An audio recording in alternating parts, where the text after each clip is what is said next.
Bonjour à toutes, bonjour à tous.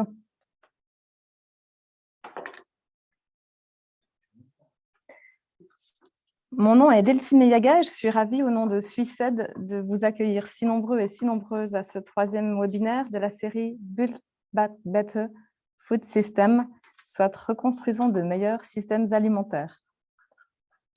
En mars dernier, nous avions débuté ce projet en abordant la thématique de l'agroécologie face au changement climatique. En mai, c'est le lien entre l'érosion de la biodiversité et ses conséquences sur les systèmes agricoles et alimentaires qui nous avait occupés. Aujourd'hui, nous allons nous arrêter sur les marchés locaux.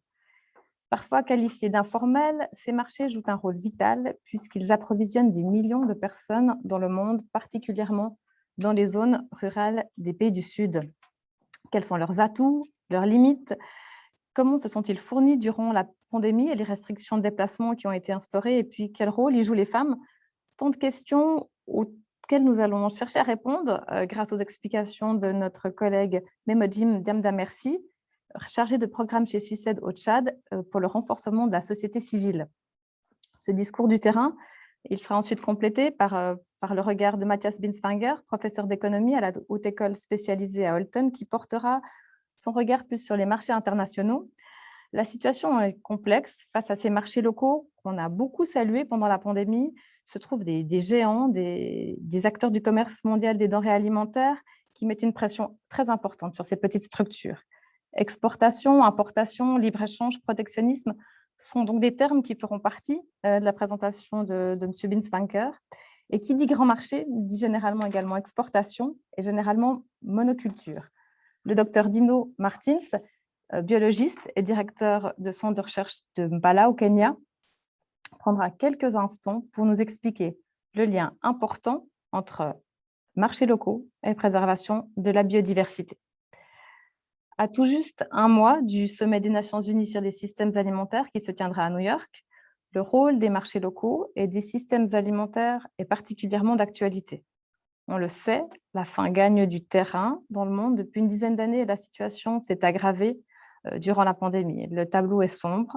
Le rapport 2021 sur l'état de la sécurité alimentaire indique ainsi que 9,9% de la population mondiale était en état de sous-alimentation en 2020, contre 8,4% une année auparavant. On estime à environ 810 millions de personnes que 810 millions de personnes ont été confrontées à la faim l'an dernier.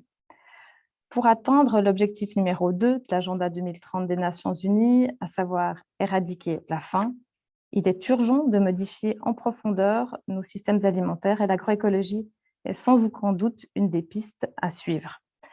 Pour débattre de ce sujet, comme je vous le dis auparavant, nous avons 3 intervenants et vous êtes par ailleurs chaleureusement invités à prendre la parole à l'issue de leur présentation. Tout comme lors des précédents webinaires, la modération sera assurée par Andrea Kuchera, journaliste à la rubrique politique de la NZZ am Sonntag. Je lui passe maintenant la parole afin qu'elle vous présente plus en détail les intervenants, le déroulement de ce webinaire et qu'elle vous transmette également quelques informations techniques. Je vous remercie d'ores et déjà de votre participation et je vous souhaite un excellent webinaire. Ja, vielen Dank. Oui, merci beaucoup. Également, une cordiale bienvenue de ma part. Avant de présenter les 3 orateurs oratrices, encore 4 informations techniques rapides. Tout d'abord, s'il vous plaît, si vous ne l'avez pas encore fait, choisissez votre langue. En bas, il y a un globe. Là, vous pouvez choisir allemand, français ou anglais. Il est très important que vous choisissez l'une de ces langues pour que tous les participants puissent entendre leur langue. Donc, mettez pas sur inactif et ne changez pas de langue en cours de route. Deuxièmement, nous sommes très heureux si vous participez de façon active à la fin de la présentation. Vous avez toujours la possibilité de poser des questions, profitez-en. Et puis, à la fin des 3 présentations, il y aura aussi une discussion globale et on sera content si tout le monde pourra y participer. Afin de pouvoir parler, vous devez donc choisir le bouton qui dit « Lever la main ». À ce moment-là, on va vous ouvrir le microphone et puis vous pouvez parler, on vous entendra. Troisième point, il y a un chat, mais ce chat est seulement actif dans la première partie du webinaire. Si vous avez un problème technique, par exemple, vous pouvez écrire et on viendra à votre rescousse. Donc, pendant la discussion, le chat sera arrêté et puis tout ce qui concerne le contenu, on va en parler de vive voix. Quatrième point, ce séminaire est enregistré, vous l'avez vu tout au début, mais vous n'allez être que vraiment audible si vous dites quelque chose. Si vous ne voulez pas être enregistré, vous restez passif, mais on n'espère pas que vous le ferez. Bon, maintenant, j'ai un grand plaisir de présenter Madame Memo Jim, qui est donc responsable des programmes au Tchad pour Suicide. Elle renforce les capacités de la société civile. On ne peut pas la voir, malheureusement, seulement l'entendre. Elle a étudié l'économie financière au Tchad grâce à une bourse de l'ambassade française. Elle est aussi allée étudier à Paris. Elle a travaillé pour Oxfam et l'ONU avant de faire partie de Suicide depuis 2019. Donc, elle nous parlera des marchés locaux et comment la pandémie les a plus ou moins détruits. Donc, elle va aussi proposer quelques recommandations de ce qu'on peut faire dans cette situation. Et là, les femmes et les droits des femmes jouent bien sûr un rôle clé. Madame Memboutin, c'est à vous.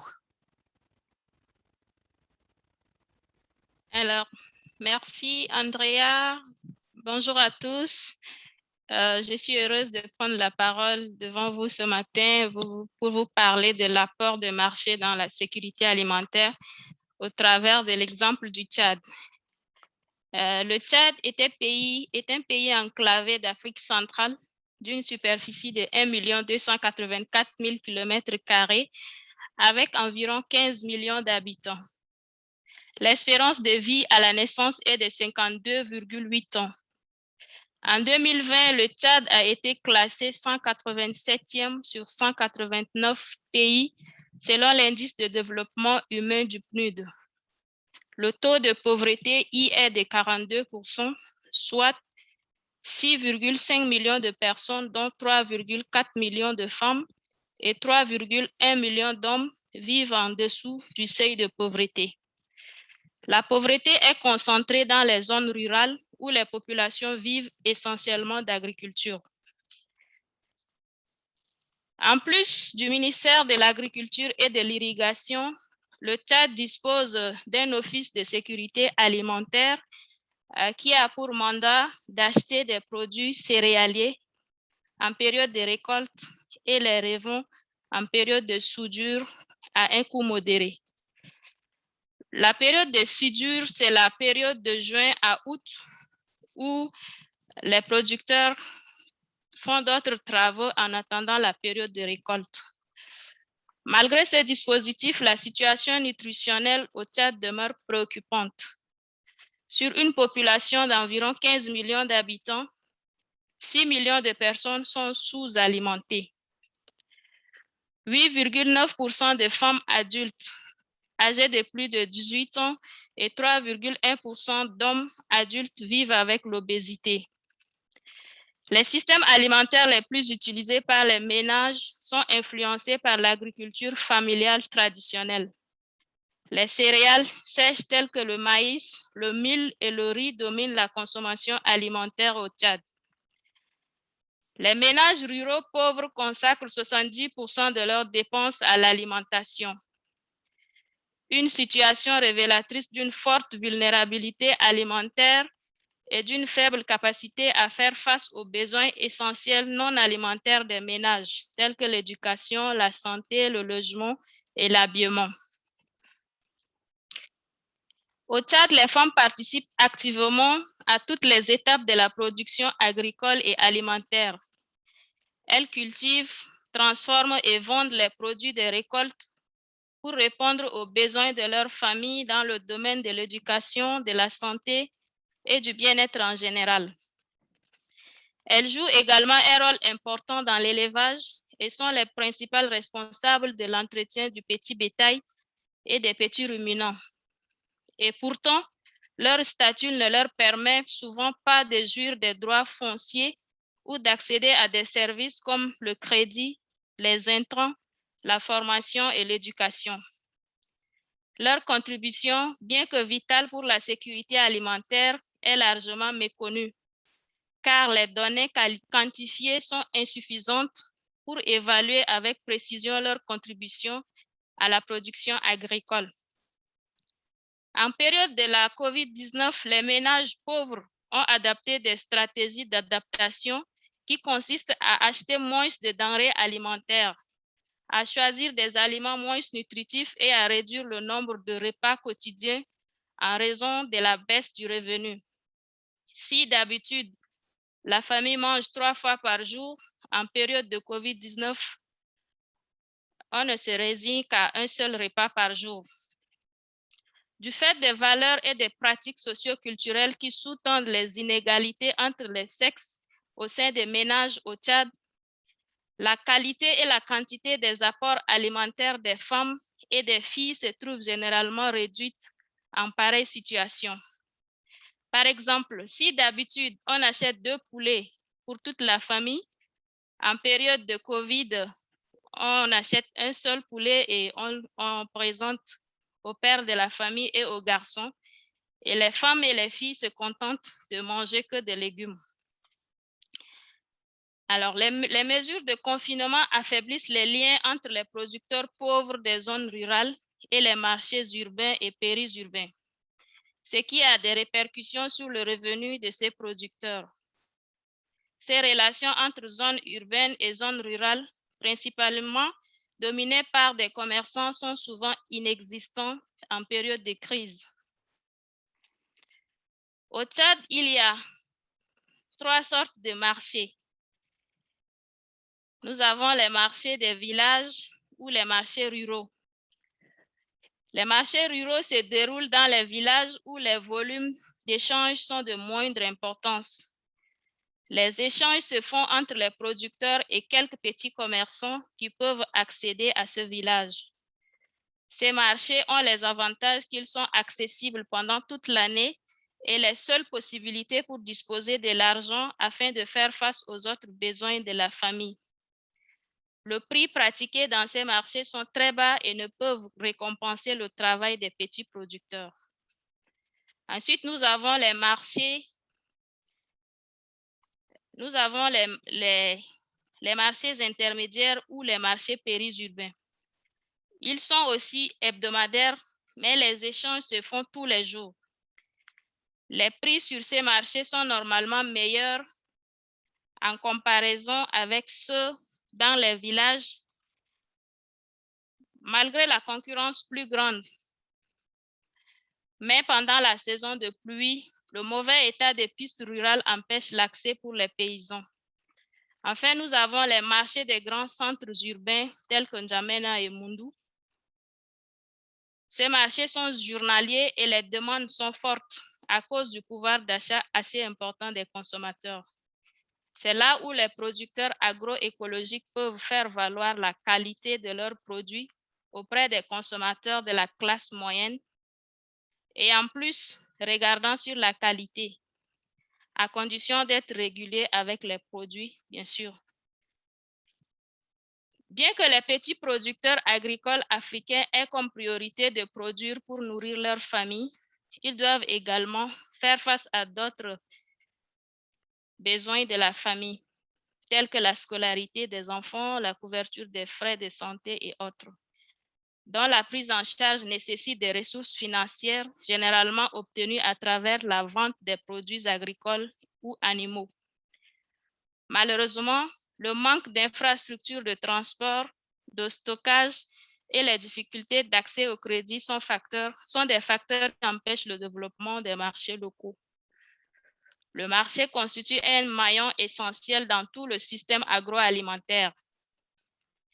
C'est à travers lui que les producteurs accèdent aux facteurs de production, mais aussi également lui qui les met en relation avec les consommateurs pour l'écoulement de leurs produits. C'est la raison pour laquelle les conditions d'accès au marché constituent des facteurs déterminants du développement de l'agriculture familiale. Au-delà des problèmes structurels liés à l'absence d'infrastructures routières de qualité, il faut noter pour déplorer le problème de moyens de transport, la multiplication des points de contrôle et les tracasseries policières, la corruption qui limite l'accès des producteurs au marché. Au Tchad, la concurrence des importations rend difficile la commercialisation des produits locaux tels que le riz. Au Tchad, les consommateurs préfèrent le riz importé qu'au riz local. Cela est dû au fait que le riz local est souvent de mauvaise qualité. Cette mauvaise qualité est principalement due au décortiquage et le calibrage du riz usiné, à l'approvisionnement régulier des marchés urbains dû à la dispersion des petites unités de production rendant difficile la collecte. Il faut aussi noter qu'à prix égal, qu'à qualité égale, le riz importé est moins cher par rapport au riz local, ce qui amène les producteurs à prioriser la consommation du riz importé par rapport au riz local. Nous allons terminer nos propos en faisant quelques recommandations à l'endroit des partenaires au développement, mais aussi à l'État tchadien. En 2003, le Tchad s'est engagé à Maputo pour consacrer au moins 10% du budget annuel au développement de l'agriculture et du monde rural. Mais dans la faisabilité, cela ne se respecte pas. Donc, nous recommandons au FAO et à d'autres partenaires au développement d'aider l'État tchadien à définir la portée et l'application de cet engagement. Nous recommandons aussi à l'État tchadien de renforcer les capacités de production des petits producteurs et productrices agricoles en garantissant un accès équitable aux ressources, aux intrants et aux services. Tout à l'heure, je mentionnais qu'au Tchad, les représentations stéréotypées, les pratiques culturelles n'aident pas les femmes, surtout pour se développer. La femme n'a pas accès à la terre, elle n'a pas accès au crédit, et alors qu'elle est au centre des pratiques agricoles, et donc elle est responsable du développement familial. Donc, il faudrait que la femme ait accès aux facteurs de production au même niveau que l'homme. Nous recommandons aussi à l'État tchadien de faciliter l'accès des petits producteurs et productrices agricoles au marché en éliminant les problèmes de mobilité géographique, les restrictions de transport et les perturbations telles que l'arnaque des policiers et autres. Et aussi que l'État tchadien crée des programmes innovants de production alimentaire familiale qui fourniront aux femmes et aux hommes vivant en milieu rural les connaissances et les ressources nécessaires pour produire et consommer les aliments nutritifs. Compte tenu de la pauvreté qui sévit en milieu rural, les producteurs sont obligés de vendre les récoltes de qualité pour avoir de l'argent afin de subvenir aux besoins non alimentaires de la famille et se consacrent de manger les produits de mauvaise qualité qui ne sont pas nutritifs. Merci beaucoup. Nous arrivons à la fin de notre présentation. Elle a été très rapide, mais les interventions et les questions des uns et des autres nous permettront de faire tout le tour des questions qui sont concernées par l'apport des marchés dans la sécurité alimentaire. Merci, Andrea. Ja, vielen Dank. Oui, merci beaucoup, Madame Menuchin. Je retiens qu'il est mieux de vendre en ville parce que les prix sont plus élevés, mais pendant la pandémie, il y a aussi un confinement, donc on ne pouvait plus voyager, on ne pouvait plus atteindre ces marchés, donc on ne pouvait plus vendre non plus sur ces marchés. J'ai aussi entendu, il y a la concurrence à travers les produits importés. Et puis, je ne savais pas non plus, les femmes ne peuvent pas posséder des terres. Qui a des questions par rapport à la présentation de Madame Menuchin? Levez la main si tel est le cas, s'il vous plaît. Ich sehe Therese. Je vois Thérèse. Thérèse, dites rapidement qui vous êtes et puis après vous posez votre question, s'il vous plaît. Thérèse?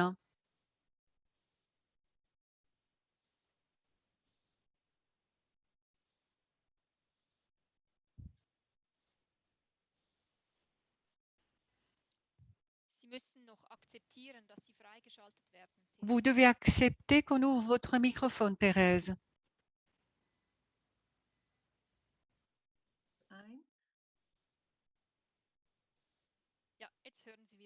Voilà, on vous entend. Bon. Thérèse Fuglister, je suis très intéressée par le développement du tiers-monde. Donc, j'aimerais vous demander, est-ce que vous ne pouvez pas avoir un partenaire commercial pour chaque village ou pour chaque région qui a un camion et qui amène les produits en ville?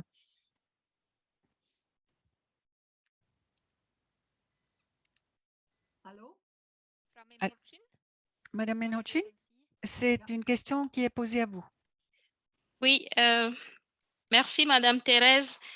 C'est vrai qu'il y a des commerçants, je peux les appeler comme ça, pas des partenaires, mais des commerçants qui ont des moyens de transport qui les mettent à la disposition des producteurs, mais c'est payant. C'est payant et compte tenu de mauvais état des routes, le coût des transports revient un peu plus cher et ce n'est pas accessible à tous les producteurs agricoles. C'est seulement ceux qui ont les moyens qui peuvent se donner le luxe de transporter leurs produits par les camions, mais ceux qui sont pauvres n'y arrivent pas. Donc, souvent, ils font le transport par Ist es dann nicht möglich,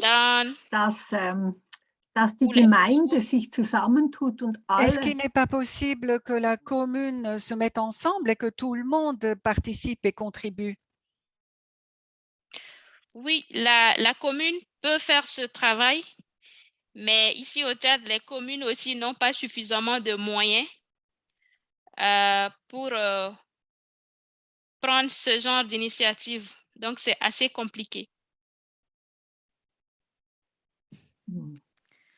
Wir nehmen das mit als Input. Voilà, on a entendu aussi peut-être pour Swissade. Oui, je voulais dire peut-être que Swissade pouvait intervenir dans ce sens-là. Eh bien, on en discutera peut-être par la suite. Il y a encore Théodore Bellem qui voulait prendre la parole avant d'écouter M. Binswanger.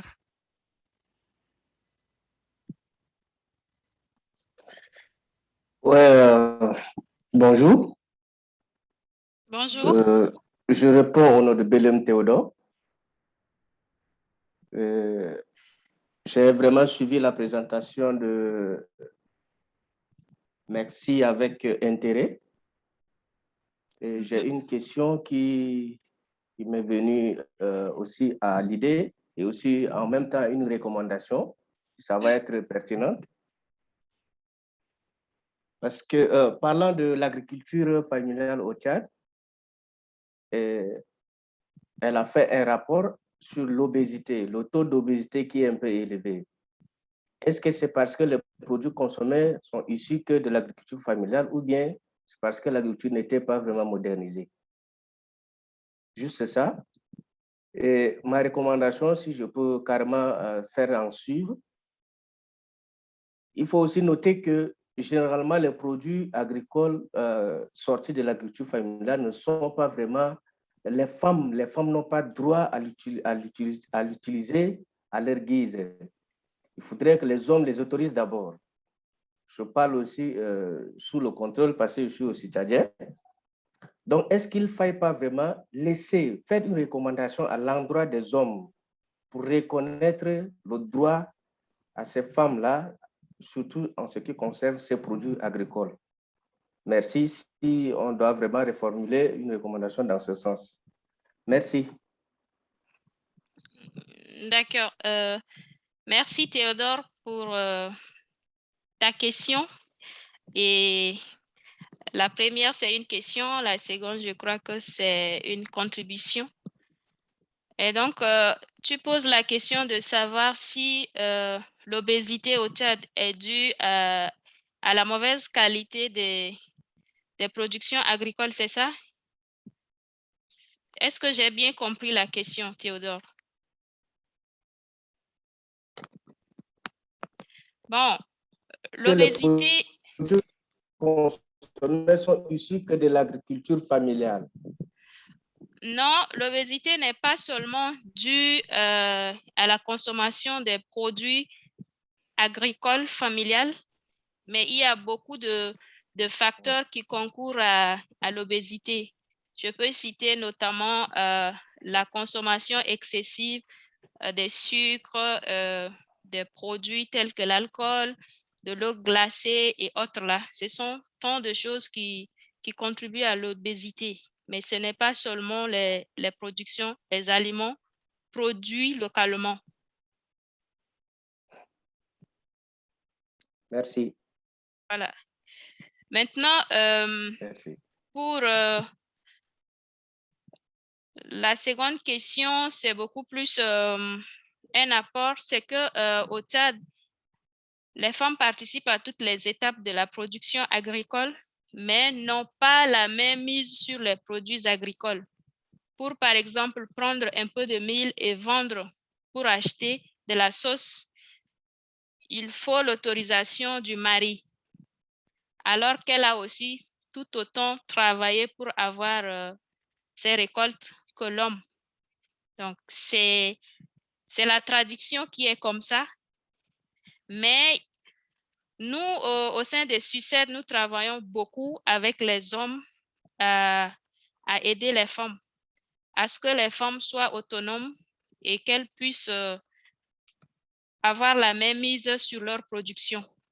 Donc, nous travaillons beaucoup pour ça. Et dans les zones où SUICED intervient, aujourd'hui, la tendance est en baisse. Les femmes elles-mêmes sont entre griffes chefs de famille et elles peuvent décider de ce qu'il faut faire, de comment est-ce qu'il faut s'organiser au sein de la famille pour assurer l'alimentation familiale. Merci. Super, vielen Dank. Merci beaucoup.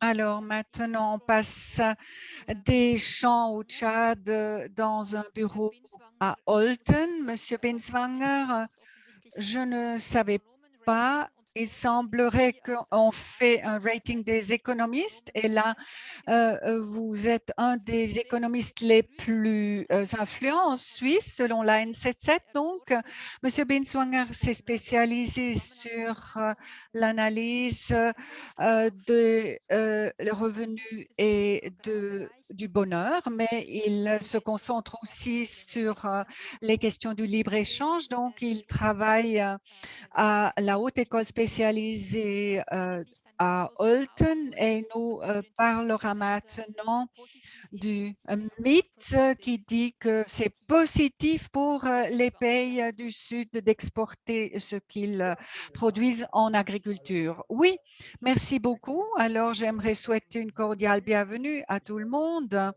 Eh bien, je vais essayer d'abord de partager ma présentation. Voilà, j'espère que vous voyez cela, sinon vous me dites. Alors, ma présentation a pour titre « Plus de prospérité avec moins de libre-échange agricole, la situation dans les pays en développement ». Tout d'abord, cette idée que le libre-échange est bon et qu'il ne faut pas le limiter, cette idée est vieille d'environ 200 ans. C'est l'économiste David Ricardo l'a donc proposé, cette idée des avantages comparatifs 18-17. Et juste rapidement, qu'est-ce que cela veut dire concrètement pour la Suisse? Je vais d'abord rapidement brosser le tableau de la Suisse. Donc, il faut toujours penser à ce qu'on peut faire de façon alternative. En Suisse, les prix sont plutôt élevés aussi par rapport aux produits agricoles. Et puis, de l'autre côté, la création de valeur est petite dans l'agriculture. Un paysan en Suisse va avoir environ 30 000 francs par an de création de valeur. Alors que quand on regarde l'industrie pharmaceutique ou bien le secteur financier, là, cette création de valeur est plus de 300 000 francs par an, 10 fois plus. Quelle est donc la conclusion? C'est qu'il faut arrêter de faire de l'agriculture en Suisse parce que la création de valeur est très petite. Les quelques paysans qui restent en Suisse devraient aussi travailler dans l'industrie pharmaceutique, dans le secteur financier, dans d'autres branches avec une grande plus-value, gagneraient bien plus. Alors, on importera tout simplement les produits de l'étranger et à la fin, on aura quand même plus d'argent à disposition pour encore nous acheter d'autres choses. Ça veut dire que la Suisse, si elle a encore une production agricole, est en fait une décision contre le marché, car le marché dirait tout de suite arrêtez, cela ne vaut pas la peine d'après les réflexions basées sur l'avantage comparatif. Mais en Suisse, nous retenons l'agriculture pour différentes raisons. Il y a les prestations multifonctionnelles, par exemple, pour des raisons historiques, c'est quand même la sécurité d'approvisionnement, étant donné que dans la Première Guerre mondiale, on avait quand même une crise et là, il y a la politique agricole de Suisse qui a dit que cela ne devait plus avoir lieu. Et puis, il y a d'autres choses, donc soigner les paysages, les prestations pour l'environnement, la biodiversité, des espèces, biodiversité, alimentation saine, produits frais, le bien-être des animaux. Ce sont donc là les prestations multifonctionnelles de l'agriculture qui disent pourquoi nous continuons avec l'agriculture en Suisse. Mais souvent, on nous dit maintenant, mais avec cette agriculture qu'on soutient, qu'on subventionne, qui est donc protégée, il y a aussi des limitations par rapport au commerce. Eh bien là, on empêche le développement de pays en Afrique ou d'autres zones du monde, car là, ils pourraient quand même exporter des produits en Suisse et de cette façon-là se développer plus loin. Avec cela, nous sommes arrivés aux pays en développement. Là, on argumente souvent de la façon suivante. Donc, quand on a une agriculture productive moderne, cela va vraiment soutenir le développement économique. Mais qu'est-ce que cela veut dire concrètement? Eh bien, on va changer la production, c'est-à-dire on ne va plus produire les aliments qu'on a produits traditionnellement pour soi-même manger, mais on fait des cash crops, donc café, cacao, thé, coton et d'autres, donc des récoltes de rente. Et de ce fait, on a quand même des exportations qui amènent de l'argent. Et avec cet argent-là, on pourrait en fait soutenir le développement. Et de cette façon-là, on pourra aussi justement soutenir l'économie. Et les mesures protectionnistes dans les pays industrialisés vont donc faire à ce que cette évolution ne soit pas possible. La question se pose maintenant, est-ce que cela fonctionne bel et bien? Quand on va donc choisir une agriculture d'exportation, ça veut dire qu'on mise sur quelques produits seulement, quelques commodities, comme on le dit, donc qui sont exportés par la suite, et ceci en grand volume, c'est-à-dire toute l'agriculture est changée. On va avoir des plantations, une agriculture plus productive, et puis on va donc produire ces quelques produits mais qui seront soumis au prix sur le marché mondial, et je vous montrerai par la suite. Ces prix mondiaux fluctuent en grande partie. Cela veut dire aussi que la production d'aliments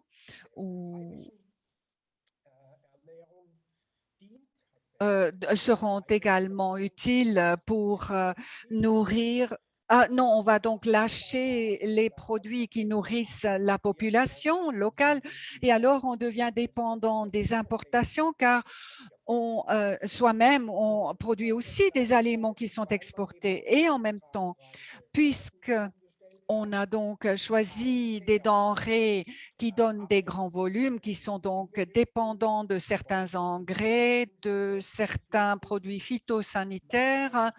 Alors, on devient dépendant des producteurs de ces produits. Et puis, de ce fait, on est donc dépendant lors de la production, c'est-à-dire on a besoin de certains moyens pour pouvoir produire de cette façon. Et ensuite, pour les exportations aussi, on est dépendant du marché mondial et des importations des autres pays. Alors, qu'en est-il maintenant quand on regarde les statistiques? Les statistiques des importations d'aliments, ici des pays au sud du Sahara, c'est donc 1990 à 2019 la période. Et là, on voit que traditionnellement, la plupart de ces pays étaient donc des exportateurs de produits agricoles, alimentaires. On voit donc il y avait presque la même chose en 2000 par rapport aux exportations et importations, et après, on voit que les importations ont augmenté par rapport aux exportations, c'est-à-dire pour ces pays-là, maintenant, ce sont les importations qui sont plus grandes que les exportations. C'est dû, bien sûr, à une grande augmentation de la population en Afrique, et qu'on a donc choisi des productions d'exportation, et on ne peut plus nourrir la propre population avec ce qu'on produit dans son pays. Quand on regarde les mêmes pays, donc au sud du Sahara, depuis 1960, c'est encore plus extrême. Donc les exportations qui étaient assez constantes pendant un long moment, qui ont un peu augmenté, mais les importations, au début, on n'importait quasiment rien jusqu'aux années 60, et ensuite il y a eu une grande augmentation, même dramatique, vers la fin. Alors, quand on regarde un peu plus près, on voit que selon le pays, c'est différent. Il y a des pays pour qui l'orientation sur les exportations a donné quelques succès, par exemple la Côte d'Ivoire, le Ghana aussi, qui ont quand même un certain succès parce qu'ils se sont focalisés sur le cacao, où les prix ont quand même vu une évolution assez positive. D'autres pays se portent moins bien et là, on voit toute une série de pays qui sont plutôt en rouge. Donc, ce sont des pays qui importent plus d'aliments qu'ils exportent. Et tout cela, on peut le voir ici quand on regarde les différents prix sur le marché mondial.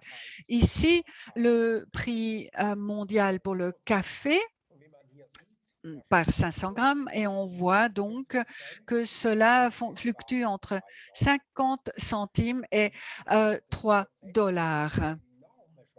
Et il y a vraiment des fluctuations énormes, c'est-à-dire on est complètement dépendant de ces prix sur le marché mondial. Donc, certaines années, cela se passe très bien, puis d'autres années, on ne gagne rien car on doit vendre en dessous des coûts de production. On est donc complètement dépendant de ces prix qui fluctuent.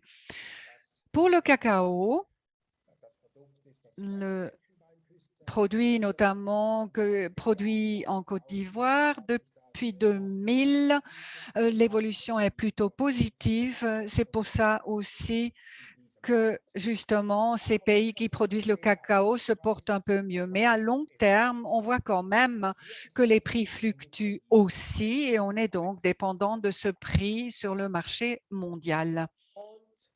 Et puis, qu'en est-il d'autres produits encore? Les produits qu'il va falloir importer. Par exemple, par les pays en développement en Afrique. Donc là, un produit important, c'est le blé. Le blé est surtout produit en Amérique du Nord, c'est-à-dire les États-Unis, le Canada. Là, ils exportent vraiment beaucoup de blé vers l'Afrique. C'est vraiment le contraire de ce qu'on imagine. On se dit que ce sont les pays de développement qui vont en fait exporter vers les pays riches, mais là, c'est vraiment le contraire. C'est un pays riche qui exporte vers l'Afrique le blé en grand volume. Donc là, c'est vraiment un grand flux de blé, mais également de riz. Le riz qui est bien sûr surtout produit en Asie du Sud-Est. Et ces pays-là de l'Asie du Sud-Est font des exportations de riz en grand volume aussi vers les pays africains. Alors là, c'est quelque chose que l'on regarde moins quand on parle du marché des aliments. Et quand on regarde les prix pour le riz au niveau mondial, là, les prix ont assez monté ces derniers temps. D'un côté, ces pays-là, producteurs de riz,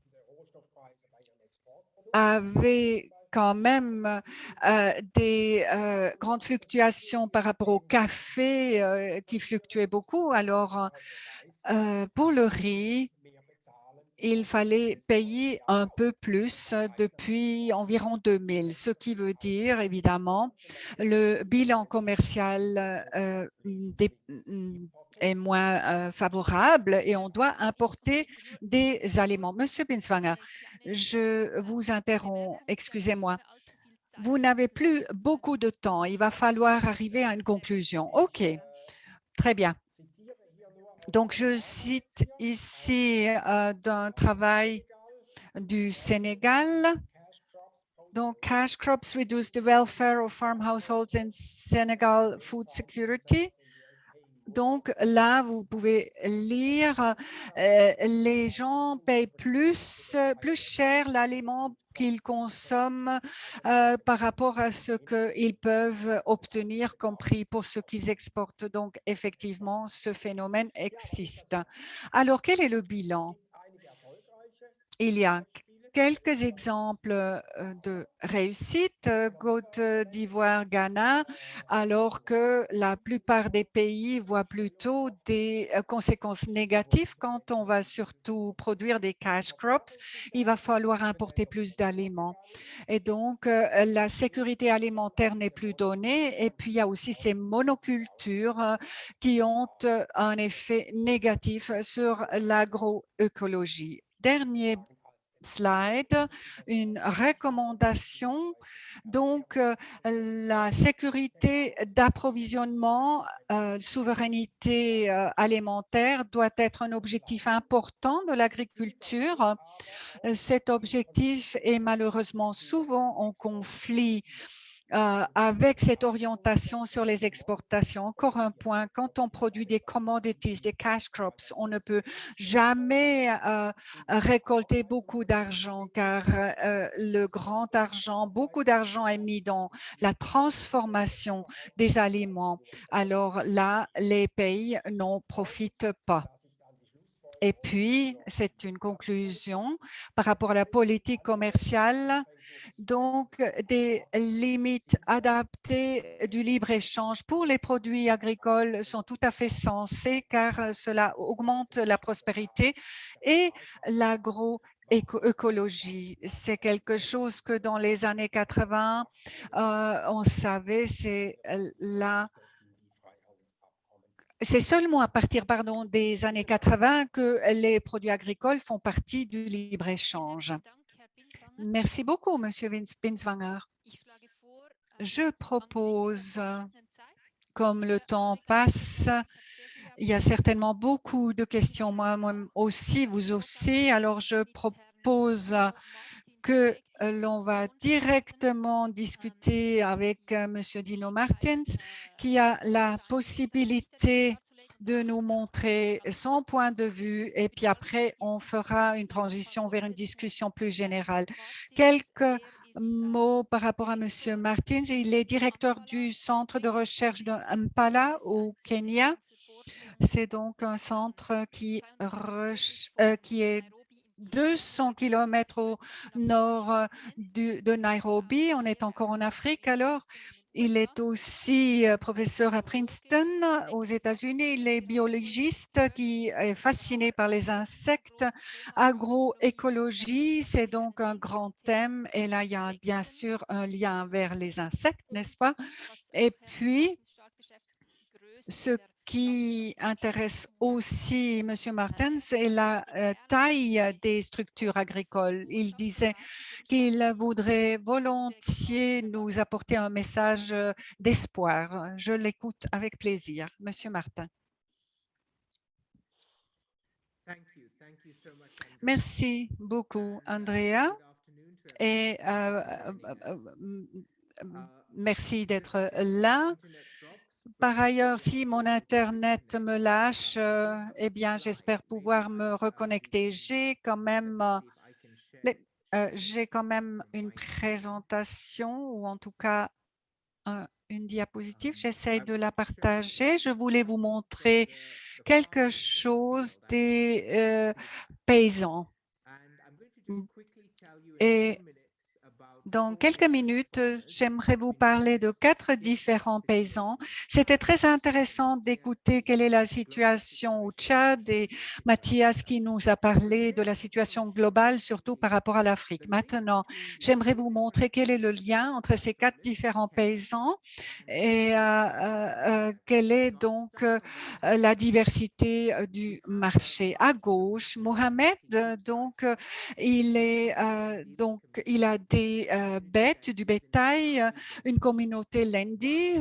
Et là, c'est une partie très excentrée, très peu d'interaction avec le monde.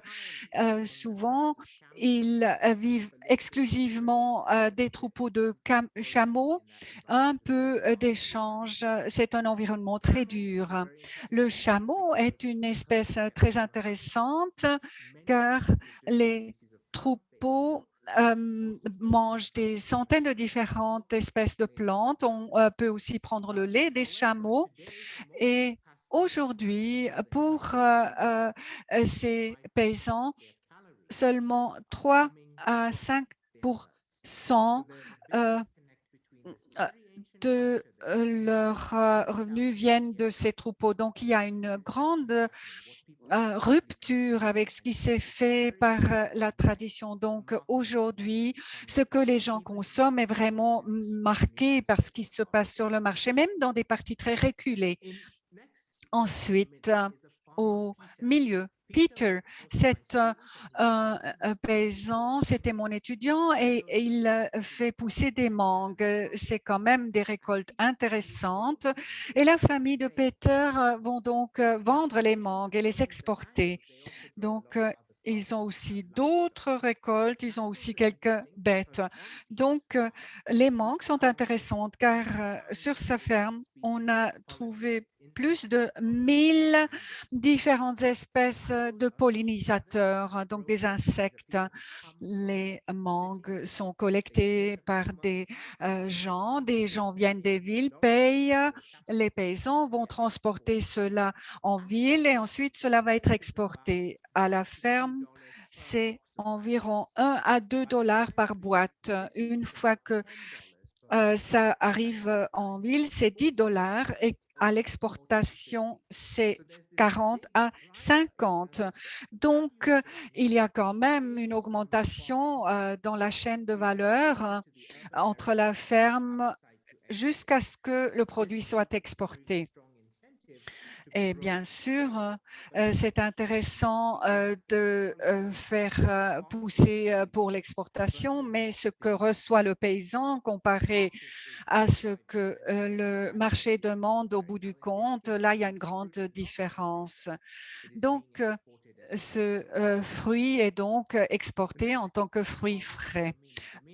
Domina, une paysanne en Tanzanie, elle va donc faire pousser des légumes et puis elle fait cela pour elle, pour sa famille, mais également pour vendre.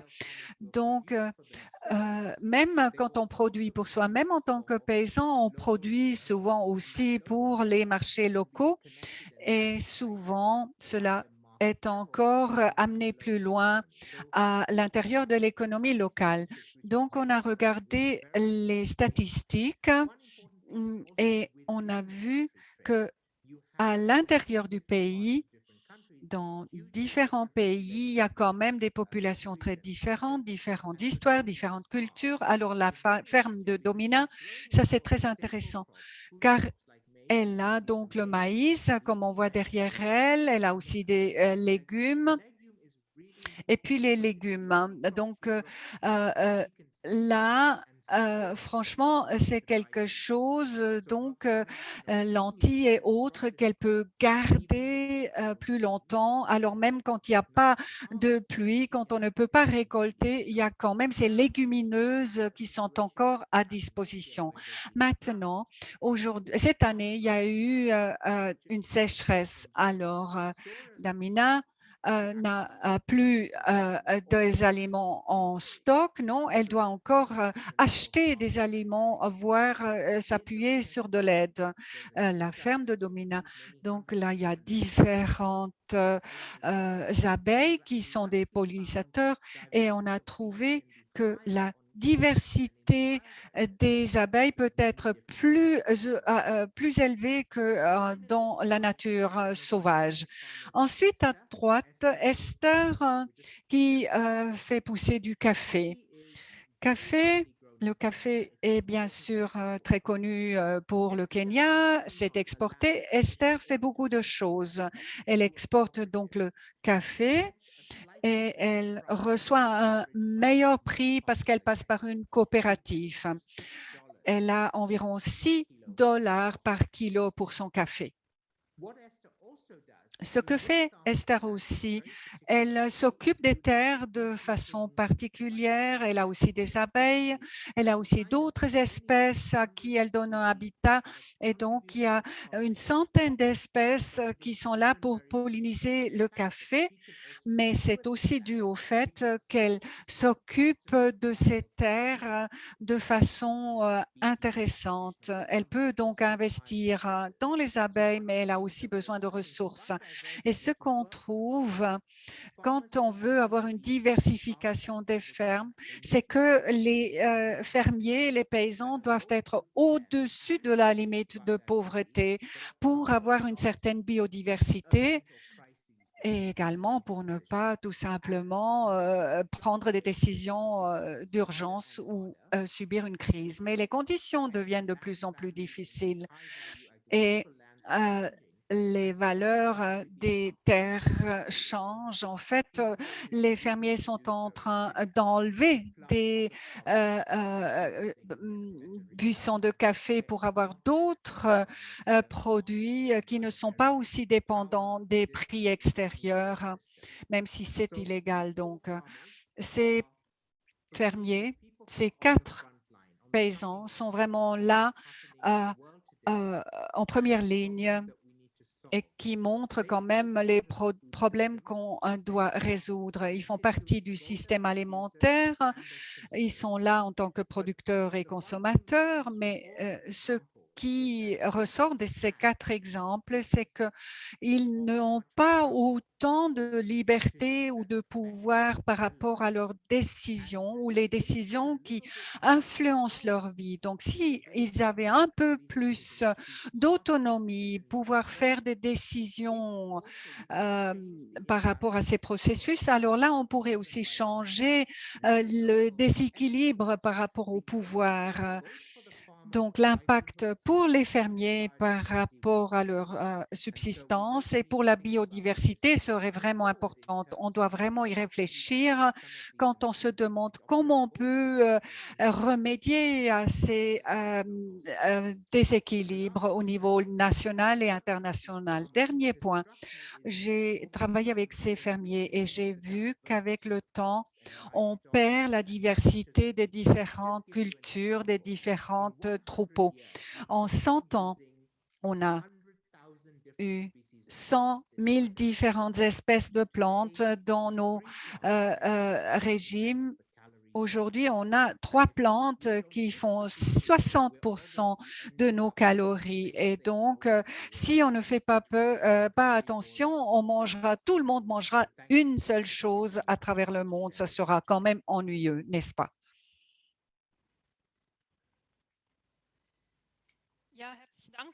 Un grand merci à tout le monde. On a entendu parler de la pandémie et quels sont les effets sur les marchés locaux au Tchad. Matthias Binswanger nous a brossé un tableau plus mondial. On a parlé du libre-échange qui est en fait le pendant ou la contrepartie des marchés locaux. Et puis, on est encore allé sur le terrain avec M. Martens. On a parlé de la biodiversité. C'est peut-être moins la question des marchés locaux, mais je proposerai maintenant que toutes les personnes qui veulent poser une question lèvent la main et puis je donnerai la parole à tour de rôle. Soit vous pouvez poser votre question directement à un ou une des orateurs, oratrices, ou bien c'est général. Il nous reste environ 15 minutes pour cette discussion. Qui aimerait prendre la parole?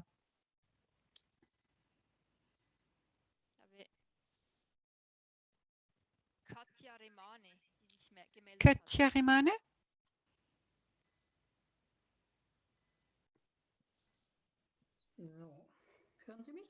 Vous m'entendez?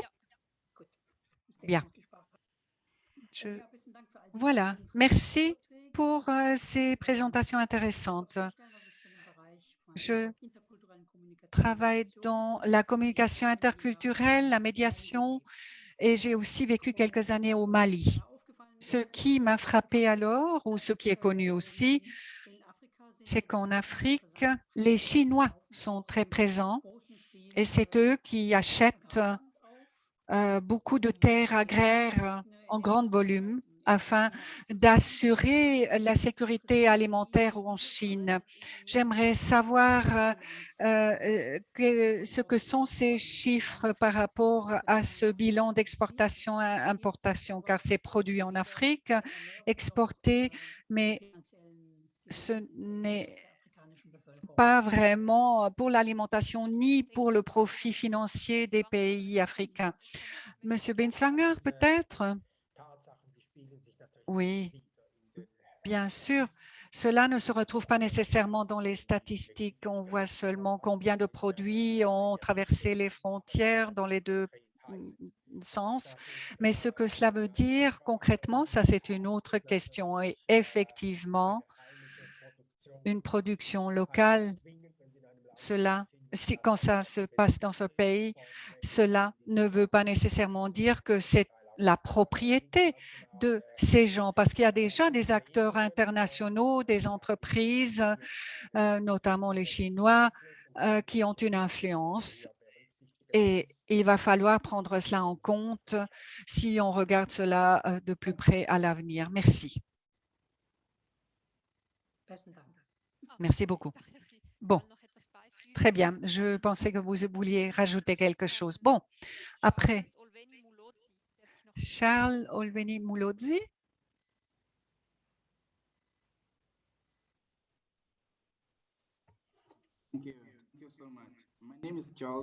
Merci, Charles Olveni Mulodzi. Je travaille en Afrique pour un réseau de différentes organisations dans l'agriculture. Merci beaucoup. C'était vraiment très productif et très intéressant ce qu'on a entendu. Beaucoup d'idées intéressantes. Une question pour Martin. Martin, lui, il a posé une question très importante et il faut y réfléchir parce qu'il a parlé de la dynamique du pouvoir. Quand on parle de l'Afrique qui importe plus d'aliments, ça touche à cela parce qu'on a justement cette dynamique du pouvoir qui entre en ligne de compte. Et comment peut-on mettre les petits paysans au centre à nouveau? On a fait un peu de recherche en partenariat avec d'autres. On a donc fait une recherche sur 1 an avec un collège agricole et on a vu que les problèmes sont similaires. Il n'y a pas assez de crédit, pas assez d'accès au crédit, pas assez bonne infrastructure, pas assez de soutien par les gouvernements. Mais quand on va plus dans les détails, on voit que la question du pouvoir est vraiment au centre de tout cela. Et il faut vraiment résoudre ce problème en premier. Sinon, on peut faire ce qu'on veut, redéfinir les marchés, les prix, etc. Mais vraiment, c'est cela le problème le plus important. Et on doit vraiment veiller à ce que les petits paysans puissent se représenter eux-mêmes et puissent vraiment proposer une contribution. Car 85% de petits paysans n'ont pas d'accès à l'argent car d'autres gens ont d'autres intérêts. Donc, les petits paysans devraient avoir plus de pouvoir et puis les gouvernements doivent être encouragés à aller dans ce sens-là, prendre leurs responsabilités aussi par rapport à la fixation des prix pour soutenir les paysans. Merci, c'était beaucoup de pays, la biodynamie, les droits des femmes, les petits paysans. J'aimerais reprendre la question, comment peut-on faire à ce que les petits paysans soient au centre des changements ou pour le dire autrement, est-ce qu'il y a des opportunités pour ces petits paysans? Est-ce que les grands acteurs, le grand système international de commerce, est-ce qu'il y a des possibilités pour les petits paysans ou est-ce qu'il faudrait tout simplement arrêter le libre-échange dans le domaine de l'agriculture? Alors, tout le monde a sa souveraineté alimentaire. C'est un peu radical peut-être, mais j'aimerais poser cette question même aux 3 orateurs.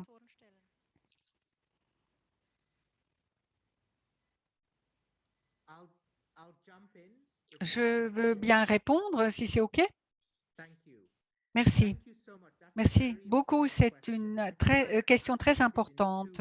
Je le vois de deux façons, car on veut un changement et je crois que le changement le plus important, ça concerne la gouvernance et la structure du pouvoir à l'intérieur du système agricole, notamment au Kenya, entre les coopératives et les associations, les groupes de paysans, des groupes de jeunes, des groupes de femmes. Si on peut s'assurer à ce qu'eux, ils aient une structure qui leur permet d'avoir un lien avec le marché et peut-être les partenaires de développement peuvent aussi aider cette gouvernance, c'est une bonne chose. L'autre côté de la gouvernance pourrait venir des consommateurs et on commence à voir cela dans certains secteurs. Par exemple, la déforestation, qui est bien sûr la conséquence de la demande. Et donc, il y a là vraiment un processus qui doit être itératif. Cela ne peut pas se faire d'un côté seulement. Les marchés changent, les sociétés changent et les systèmes changent. Il doit y avoir un processus qui s'adapte à cela pour que tout le monde puisse continuellement avoir un feedback et influencer le système. C'est un grand thème aujourd'hui car il y a des gens qui disent, bon, on met des labels, on certifie certaines choses, donc bio, bon pour la forêt tropicale, etc. Mais cela reste une approche de niche et cela crée aussi des différences au niveau du système local. Donc, on doit faire en sorte à ce que tout le monde puisse y participer. Et la question qui a été posée est vraiment celle de la gouvernance dans le pays même et au-delà du pays. Donc, une question de la gouvernance, Monsieur Binswanger, qu'est-ce que vous dites? Oui, tout d'abord, quand je dis limiter le libre-échange dans l'agriculture, ce n'est pas blanc et noir. Ça veut dire qu'il est possible que certains produits, dans certaines périodes, peuvent être protégés. Maintenant, le problème avec la gouvernance et le pouvoir sur les marchés, c'est la même chose pour l'agriculture partout. On a partout de petits producteurs qui sont face à quelques demandeurs de grand volume. Donc, le pouvoir du marché est dans la demande et donc les marges vont continuellement diminuer dans l'agriculture. Donc, c'est toujours le niveau de subsistance dans l'agriculture parce qu'il y a un tel pouvoir sur les marchés de ceux qui achètent ces produits. OK, 40 centimes par litre de lait. Si vous n'aimez pas ça, alors vendez cela ailleurs. Il n'y a rien d'autre. Donc, on doit vendre là où on peut. Alors, ce produit est bien sûr ce problème est un problème mondial en Suisse comme en Afrique. Et ce problème, on ne peut que le résoudre si on intervient dans le marché, c'est-à-dire on crée un contre-pouvoir. Donc, les pauvres pays essayent de s'associer ou bien ils essayent de mettre leurs produits sur le marché de façon aussi directe que possible. On peut même transformer des produits peut-être, mais ce n'est pas toujours évident.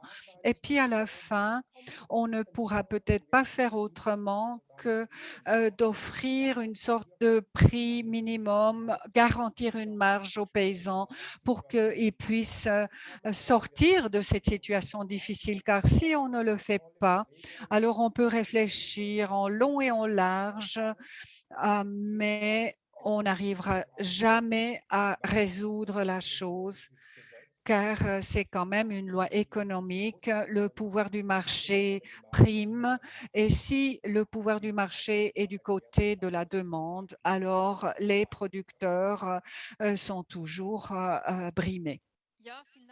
Merci beaucoup. Avant d'écouter d'autres questions, j'aimerais encore entendre Madame Enrochin, Monsieur Binswanger parler de prix minimum. Ce que vous avez dit, c'est que les prix au Tchad ont explosé. les prix des aliments ont augmenté, donc la problématique est encore différente. Comment voyez-vous cette idée d'avoir un prix minimum pour les produits alimentaires? Est-ce que ça existe au niveau du Tchad? Oui, merci Andrea.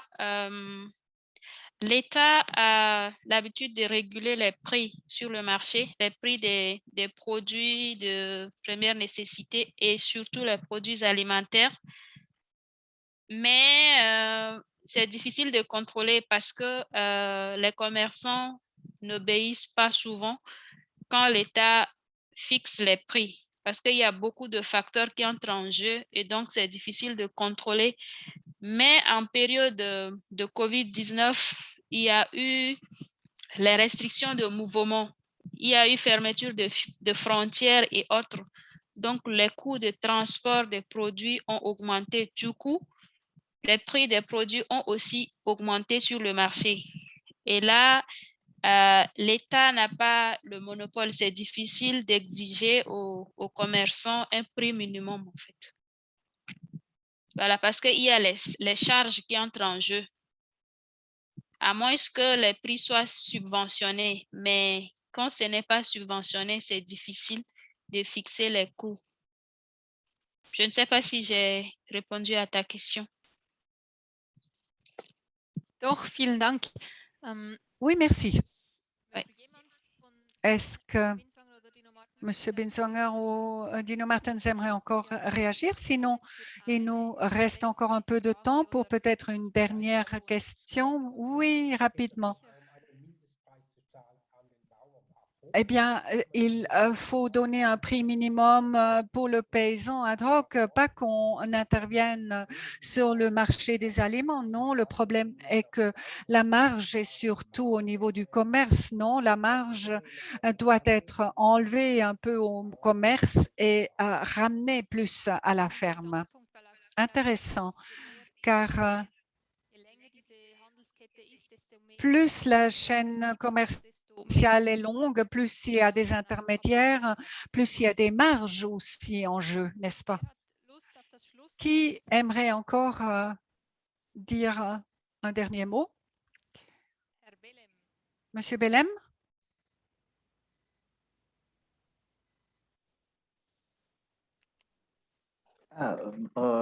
Je reviens encore. Bonjour, Andrea.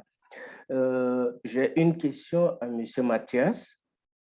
Il a parlé sur l'agriculture écologique, qui peut-être n'est pas beaucoup plus pratiquée, surtout dans les zones sahéliennes. Donc, j'aimerais savoir, est-ce qu'il y a une probabilité que cette agriculture puisse être réalisée pour permettre une production massive, surtout aux producteurs, surtout les familles? Est-ce que si cela est possible, Suède, qui déjà est en train d'œuvrer dans ces zones-là, ne peut pas vraiment promouvoir cette agriculture? Donc, je lance cette question-là peut-être à M. Mathias et aux autres de m'apporter la réponse. Merci.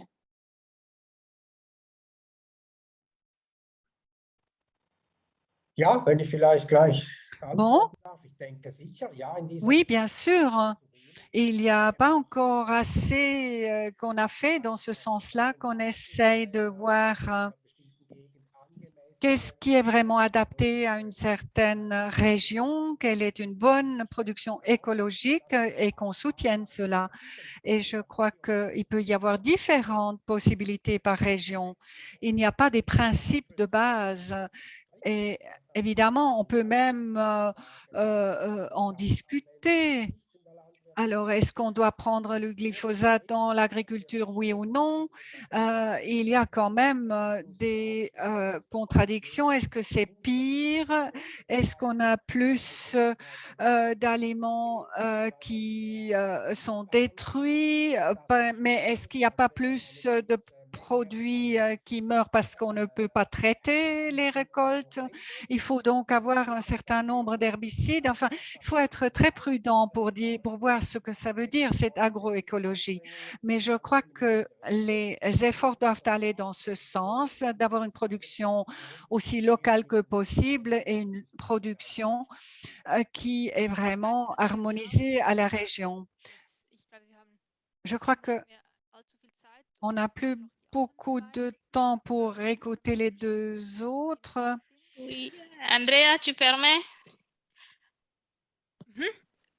Ok. Ein letztes Schlusswort, bevor wir dann Et cela sera la dernière contribution avant d'arrêter. Ok, je vais être très bref. Belém Théodore, je voudrais te répondre en te disant que l'agroécologie peut bien marcher dans la zone sahélienne, notamment au Tchad. Suicide fait la promotion de l'agroécologie et ça marche très bien. On a expérimenté et ça marche surtout dans le Guéra. On a aidé les femmes à produire du sorgho de manière agroécologique, c'est-à-dire qu'elles n'utilisent pas les produits chimiques et le rendement est très, très, très satisfaisant. Merci. Super. Vielen Dank. Très bien, merci. Je vois qu'il y a encore d'autres questions et je proposerai que ces questions soient envoyées par courriel. Pourquoi pas? On a ouvert grand la question biodynamie, glyphosate, libre-échange, marchés locaux, les insectes, les droits des femmes.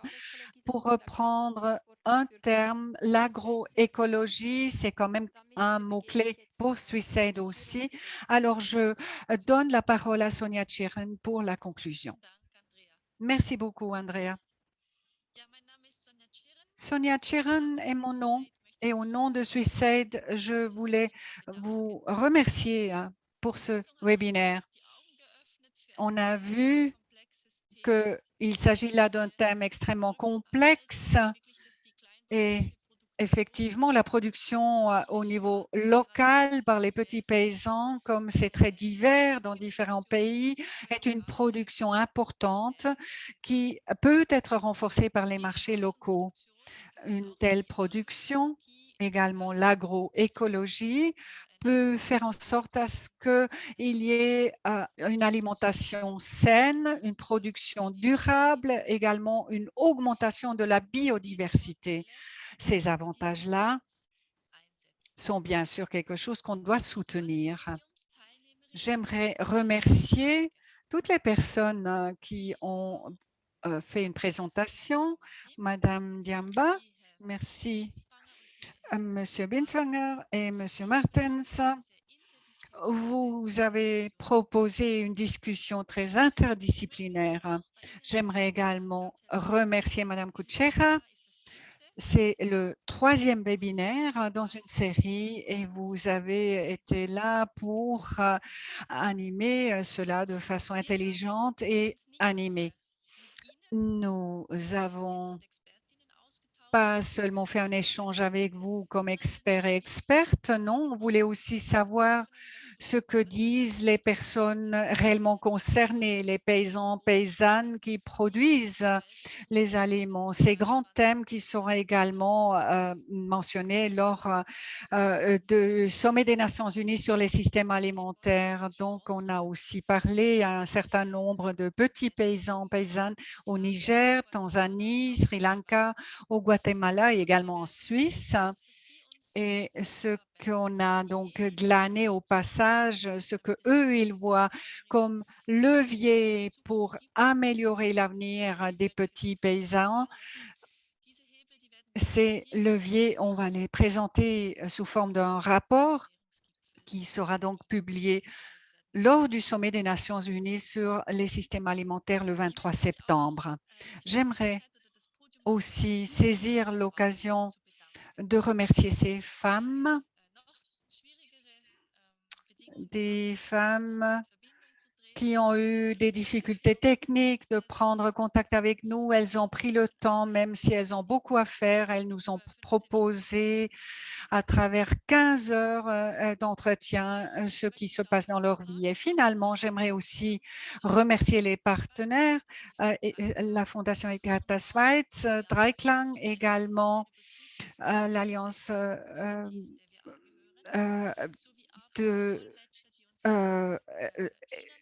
et puis également AVL Dolmetscher qui nous soutiennent de façon technique et morale. Voilà, pour nous, il est très important de savoir ce que pensent les personnes concernées et c'est pour cela qu'il était bon d'entendre les experts et expertes, mais également la voix de paysans et paysannes. Et dans ce sens-là, j'aimerais aussi remercier pour tout ce qui s'est présenté aujourd'hui. Il est important pour nous de nous améliorer quant à la communication. Donc, un petit détail à la fin. Si vous quittez cette séance, vous allez trouver un formulaire ou un petit questionnaire par rapport à la qualité de ce webinaire et on serait très heureux si vous pouviez en fait remplir cela. Voilà, avec cela, au nom de toute l'équipe de Swissaid, j'aimerais vous remercier de votre participation. Bonne chance et on se voit au plus tard le 23 septembre lors du sommet des Nations Unies sur les systèmes alimentaires.